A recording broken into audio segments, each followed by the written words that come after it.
जय भोजपुरी रउआ लोग से एगो निहोरा बाकी लाल रंग के सब्सक्राइब बटन के दबा के भोजपुरी फैंस क्लब से जुड़ जाए जा और ये घंटी वाला बटन के दबा के भोजपुरी के सब जानकारी बिल्कुल फ्री में मोबाइल पे पाई जा। नमस्कार भोजपुरिया जहान। आज के रिपोर्ट में हम रउआ सबसे कुछ पूछल चाहत बानी। जी हाँ दोस्तों, रोज के रिपोर्ट में तो कुछ नया रिपोर्ट बतावले जाला, लेकिन आज के भी रिपोर्ट में हम रउआ के कुछ पवन सिंह से जुड़ल खास खबर बताई। लेकिन ओकरा से पहले आप सबसे एगो सवाल बा। आप सब तो जानते बानी कि होली के सीजन चला था। जी हाँ दोस्तों, यही बीच में भोजपुरी के बड़े से बड़े स्टार लोग के बहुत सारा होली के सॉन्ग आवेला और उ गाना के दर्शकों द्वारा काफी पसंद भी कइल जाला।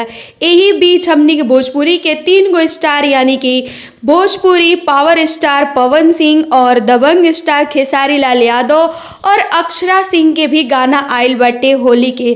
तो हम रउआ सबसे पूछल चाहतनी कि वाइट लहंगा जो कि पवन सिंह के गाना ह, जेकरा के दर्शकों द्वारा काफी पसंद गइल बा और 7.8 मिलियन से ज्यादा ई गाना के व्यूज भी मिलल बाटे। ओइजे बात कइल जाओ तो खेसारी लाल यादव और अक्षरा सिंह के एगो वीडियो सॉन्ग आइल बा होली के, जौना के नाम बाटे बवाल करेंगे, जौन की कुछ दिन पहले रिलीज भइल रहे और ई गाना के भी लोगन द्वारा काफी पसंद कइल गइल बा।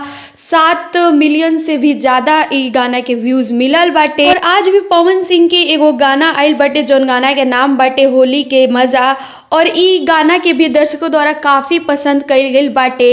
1 घंटा में 1,92,000 से भी ज्यादा व्यूज मिलल बा। तो हम रउरा सबसे एगो सवाल कइल चाहत बानी कि तो हमार सवाल बाटे रउरा सबसे कि 2022 के होली सॉन्ग में आप लोगन के ई तीनों स्टार में केकर सबसे ज्यादा अच्छा लागल हा वीडियो होली सॉन्ग। आपन राय और रिएक्शन नीचे कमेंट सेक्शन में बताई जा। बस ई रउरा सबसे हम पूछल चाहत बानी आपन राय, आपन प्यार और आपके पसंदीदा एक्टर के बाटे और केकर सबसे ज्यादा अच्छा लागल हा होली के गाना। ई आपन जरूर राय नीचे बताई जा कमेंट सेक्शन में। और वीडियो को ज्यादा से ज्यादा लाइक करी जा, शेयर करी जा। और पावर स्टार पवन सिंह के नया गाना आ गइल बा होली के गौर, और सब जाके देख सकत बानी जा। जय हिंद।